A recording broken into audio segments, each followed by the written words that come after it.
So welcome back to All Rounders. So guys, in this video, we'll be telling you about the theory part for while loops, the usage of conditional statements inside iterative statements, and also the loop control statements.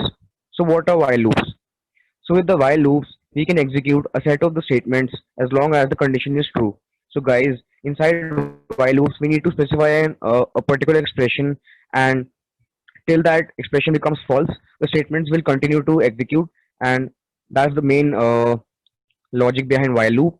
The syntax for the while loop is while expression is equal to true, and then the statements. For example, I'm taking a variable x, and I'm taking user input for that, and uh, I'm giving the condition for the while loop as while x greater than 10, and then I'm giving certain print statements. So in this case, the interpreter will check that if the value of x is greater than 10, and if the value of x is greater than 10, then only the statements will continue to be executed, and else it will not, it will come out of the loop. And yeah, that's it. Let's move on. Using else in loops.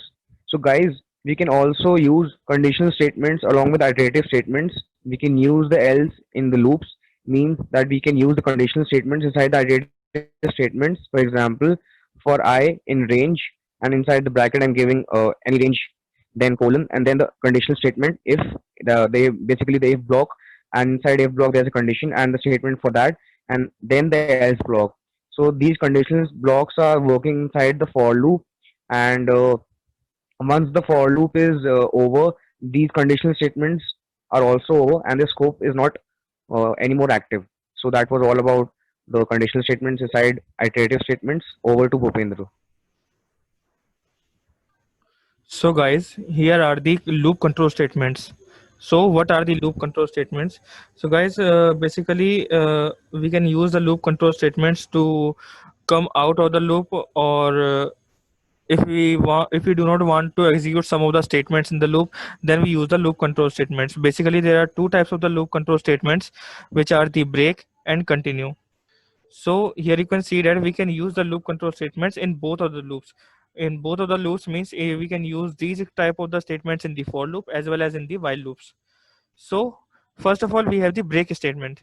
So if we want the loop to exit early without completing all the iterations, we can use the break statement. Suppose guys, in the syntax you can here see that first of all we have written that while expression one, in which we give the condition, then we write the statement 1. Then we check if the expression 2, if in the expression 2 we write the second condition. If that second condition is true, okay, then break the loop, which means that it will not execute the statement 2, and it will come out of the loop.